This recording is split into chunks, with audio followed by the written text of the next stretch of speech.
Okay, so now we get the new patch note. Let's take a look. So we have the generic things. The gems already know. The numbers are not here, so they are not super useful. I think we should be able to see the gems number of gems later. Okay, there are some gems. So Spellblade, support spell that hits enemy cause them to have added spell damage equal to percentage of damage of equipped one-hand melee weapons. So it's okay. It's just that's not very not really the number we are looking at. And the recover, I don't get the point of this. I mean, like, who cares about the recover? There are multiple ways. And the new unique, new diversion cards. Okay, so this is the expedition nodes. So I'm a little bit concerned about the radius. So the currently, if you have all the increased radius nodes, it will it will cover roughly maybe 1/4 of the screen. So increasing like it by 200, right? Basically, just covers the whole screen, more or less, but it's close. And you will be missing a lot of remains and the runic markers. I don't know if it's worth it or not. Given that a lot of nodes are actually for early game, I wonder like if this is for end game or not. Let's take a look. For example, like this of course depends on how easy or hard you can reroll it to get things you need. I think it's probably because it's going to be shit that the reworks bridge, but yeah, let's see. I don't think it's going to be going to work well. And this is something that you just add some like additional bosses so that you can maybe get 1 point like maybe 20% more splinter. Will that be useful? I doubt it. There could be maybe I don't know. I don't farm the fear or something. Maybe that actually does a lot. But the normal way Maven knows that you compare with the blue and the red altars, I don't think it's going to impact it's going to be helpful at all. And we have this. Your map have 30% chance to contain a random monster in the counter. Interesting. So modifiers will chance to grant an additional master mission on map completion instead apply to chance for the net master to be randomly encounter your map. So basically, you can't really store the masters, but instead you just meet some masters more often, which is if you don't farm beast, because beast basically requires some very specific strategy. For example, you run low level white map, so it's not very helpful. Like if Ina appears, it's a good thing. Yeah, it's not a bad thing, but it's not something that is going to help you a lot. For Elva, it's different because you usually use Elva for juicing, and if you do that, you want to make sure that she always appear because you will be investing all your dev orbs, assassins, whatever. So you really don't want to take a chance. And if you randomly just encounter Elva without the Atlas support nodes, she's shit. It's very hard for you to build a temple, and it's very easy for you to build a temple with the I think 1, 2, 3, 4, 5, 6.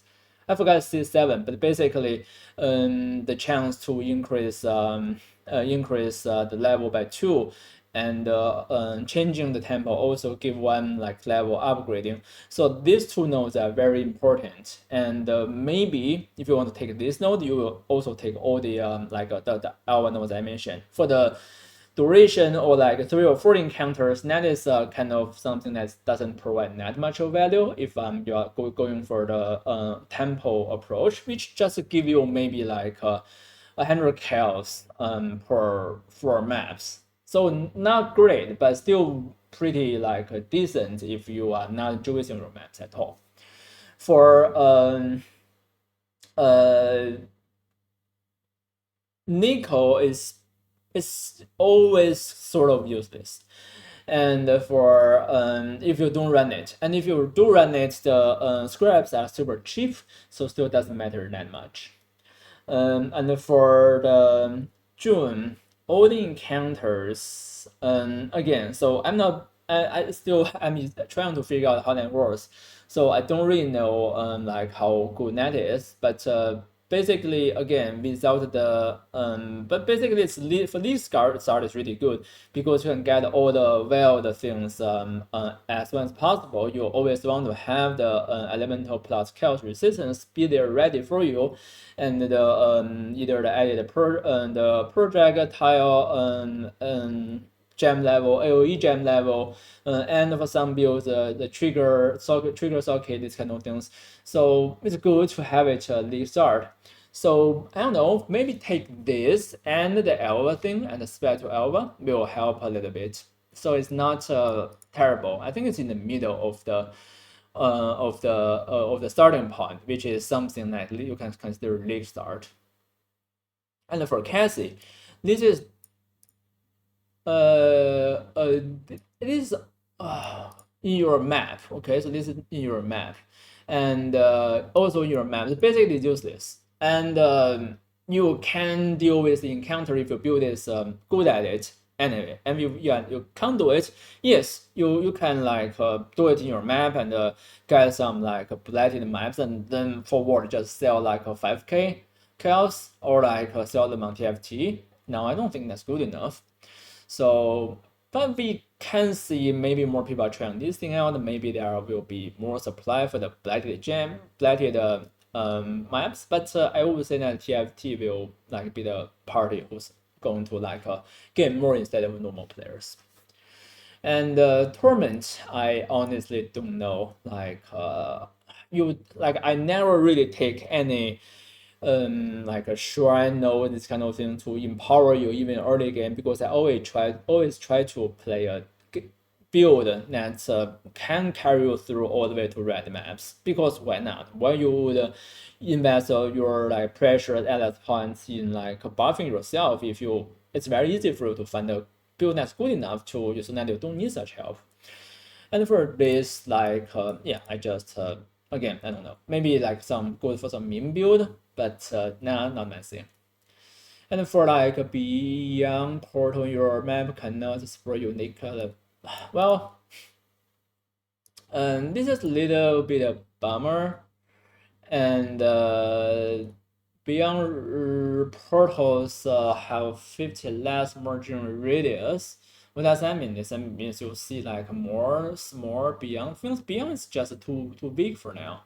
And like you can't really target farming those tainted currencies as and still like have a reasonable amount of gain. Just look at the price of settings. They are super cheap, which is the exactly shows that if you invest, for example, if it's 5 kills, then like it's very hard for you to get like more than maybe 2 or 3 kills back per map, because like you just spend like 1 kills per map and then you can get easily like a 10 back. Then of course people are going to like spend more on that, and then it will be at a more expensive price.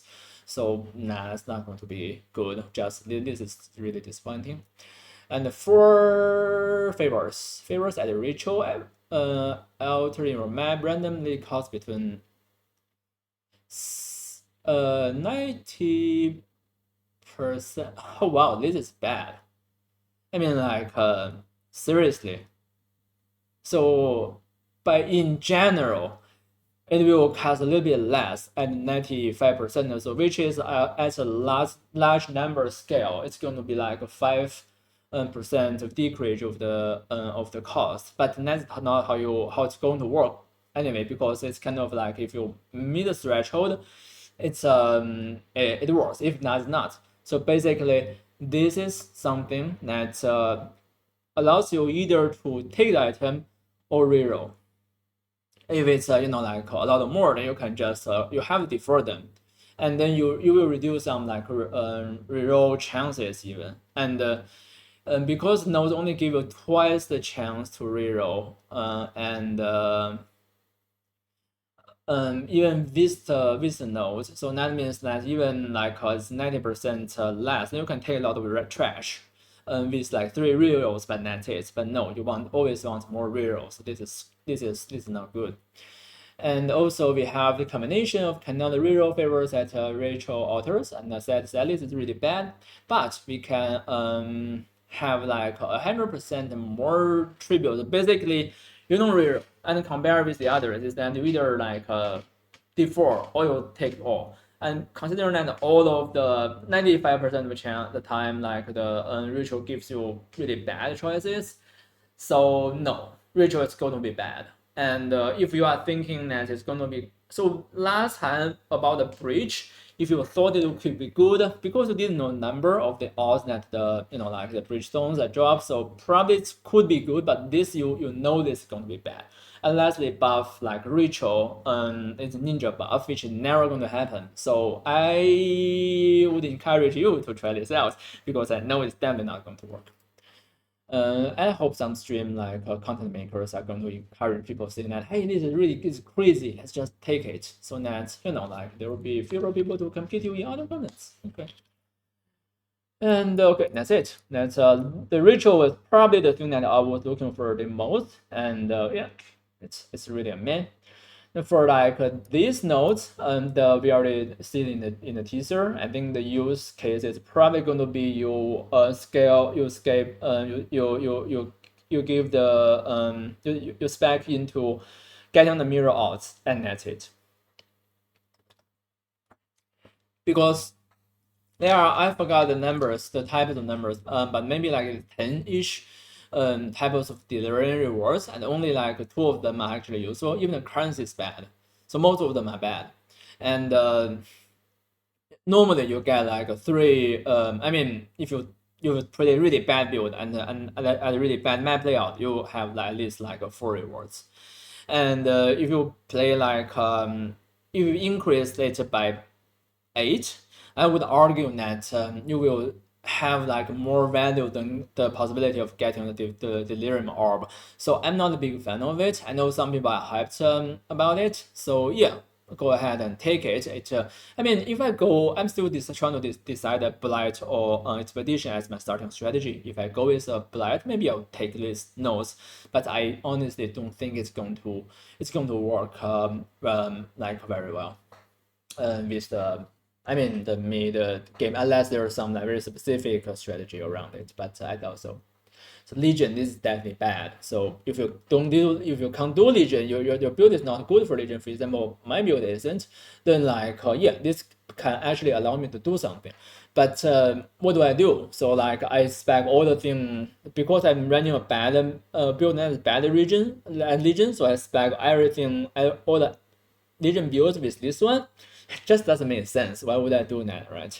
So now so again, there's some people I know on Reddit or something. People are just a lot of people, they don't care about the efficiency. They just play some really mean build, and they want to have fun. Okay, let them have fun. They can use this build and waste their time. I don't really care. But yeah, if you care about your time, you care about efficiency, don't do it. And yeah, well, this is harvest. We got a new harvest node. Harvest node in your map contains only tier 1 plants. Tier 1 is the best plant, right? No, I think tier 4 is the best, right? Maybe let's just take a look. Atlas passives. Planner. I think level 1 is the worst. Before I say something stupid, let's just take a look. So we have this node. So yeah, have increased chance to have tier 3, right? And then tier 4, tier 3. So tier 1 is the worst, the lowest one. Why? And the hardest corp in your map has a chance to upgrade the so okay, so has a chance. So what is the chance? That's the question. The number counts, and there will be some like math need to be done. So basically, when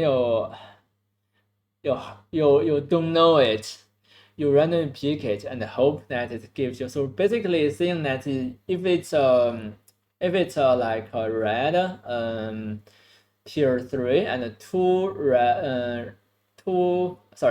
one yellow tier 3 and two blue tier 2, then it's going to be you are going to choose it. Basically, either you want more blue or like you want better yellow, these kind of choices. And after taking these notes, we will be only taking the nodes that give you the most the biggest number at the highest tier 2 count. And also, if it's a 4 or 5, then it has a chance to increase to tier 3, or like it's as a, if you want to be crazy, to be tier 4, like tier 5, tier 4. So now it will be like have 4 or 5 unique. So that would be huge. But it's the number, like the odd we don't know. So I would be hyped if the bridge rework worked out last time, but since it was it's worked out pretty poorly, so I think it's going to be bad. But I'm sure if I am doing a harvest, I'll be doing that myself. But I don't think I'm going to do a harvest lead start anyway. But by the way, I tried the lead start like with harvest. And I'll make a video later about it. But in general, like without any juicing, you can have like 20 to 50 kills value for a map late game, not really late game. So just when you upon you can handle tier 16 crafted map quite easily. And the net will give you, like it's not bad but not super good, and it's kind of boring. So I don't think I'm going to do net anyway. And maybe I would do it after, like my build can handle the ANC 60 to 80% delirium. Probably 80 will be the goal. And if that's the case, there will be some number that pointed out. But because the value of life force is so, it's basically so so what is the word for it? 流动性高, it's like a liquidized or something. So which means if there are more like life nodes can be obtained in this way, then the price will go down. So that will also means a lot of like cheaper, for example, cheaper delivery now because it takes less reroll, something like that. So maybe it's going to be like make our life easier. But if it's not, then it will not go make our life harder because people are just not going to take this node. So which is fine. And yeah, I don't know. We got a harvest node. This is cool. And now this is Fear First Brave plus an additional random option and 100% more chance. Now this is not going to be the so basically we picked this mainly because of the not even the quantity, the pack size. I think the most important thing for that 3 chaos cost, because the random option again, it's going to be like for example, essence is good, yes, but the late game, do you really care about like some essences? You don't even want to spend your points in like essence late game. So like you probably are not going to be super excited to see essence there. And for ritual, for example, it's going to be shit. It's still going to be shit, and then you don't really care about it. So I don't think it's worth it. And basically, even it's worth it, I mean, it's really hard to get. So ritual is it's sort of okay by itself. The problem is the time it takes to run the rituals. So this is the problem. For essence, of course, it's a game. It's not a lot. For delirium, that is good. Especially when you also take the delirium like a lot of forever nodes. So basically, if it's there, then you just get a free juicing with maybe like 2-3 points invest in the pathing. So that could be good. Other than that, we don't have the rogue, so we don't have the easy catch anymore. I forgot what it is. I don't think expedition is there. Is there, and what is the other crafting options? I forgot, but yeah, the domination, the strength. As I said, I don't care about strength. Yeah, so no, I don't think it's going to worth it. And it's basically, it's a pity that they just design them like this because you don't have any other cool things that you can get, which is, for example, something like this. Actually, I don't know. Let's read this. So this is like league map crafting option. Also choose 3 random notable as that is interesting. So league map crafting options will give you 3 notable atlas. And we can make a list. We can make list and see all the atlas passives. And we can see if it's going to be like good to choose randomly 3 of them. For example, for blight, like there are some bad options. For example, you get increased chance to have a blight in your map option. That is bad. You don't really care about that. Just one scarab. And if there's some really good things, for example, like the map and more minion spawns, that is good. But I mean, Blight is not really there, so we don't think about this. Maybe we'll think about Essence. The Essence, we only have like selective numbers. So actually, Essence really works. So as long as you hit the 1 tier higher, and basically it's already something that worth it, and then like give you 1 additional essence, guarantee essence, which is good, and essence number, which is also good. So essence is good, and shrine crab, I don't care about shrine again. Well, there was some like quantity thing, but yeah, it's just something that you need to rush it, and your map, really weird when like that. For delirium, there are something that's not very relevant, but yeah, it's not really relevant. Still, it doesn't hurt. It's not as good as essence because legends too many nodes. And for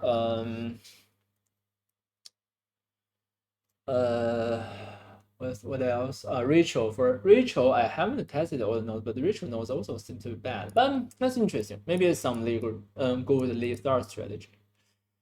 And 100% cost doesn't matter if you use Fortune favors the brave. So now the question is, but this work with this one. So let's read again. League map crafting options. So this probably means Fortune favorable doesn't work. So if they don't spec the map basically bad by themselves. So we are going to see some clarification, I think. My answer is no, but yeah, I mean, by clarification, I mean, hope that it's not, I was wrong. So modifiers to quantity of item found in your map instead apply to rarity. This is a very specific thing that you are looking at to find some unique. I honestly don't know how this is going to work. There will be some analysis. To me, I don't understand it. I don't think it works at all, but let's see. And for like all possible league map crafting options are available while sys gateways are already. So basically you spend some alloy points and then you get all the crafting options. This is I don't know. Like this is again, you can run something that your favorite content like a harvest or something. But why? Why you would want to invest in your adult tree to mess it up and then like you do this? Again there will be some very specific strategy, maybe involving wandering paths because wandering paths like allocates all the small nodes like passing like crazy anyway. Yeah, maybe there are some like yeah, these are very specific strategy. I don't really have any insights right now. We will see like discussions and YouTube videos hopefully. Yeah, this is good. Quality of life increase change, and then change to increase. Don't really care about this, and yeah. Now we are looking for the forbidden sanctum. For forbidden sanctum, we are going to let's go. It enters core, which is not bad.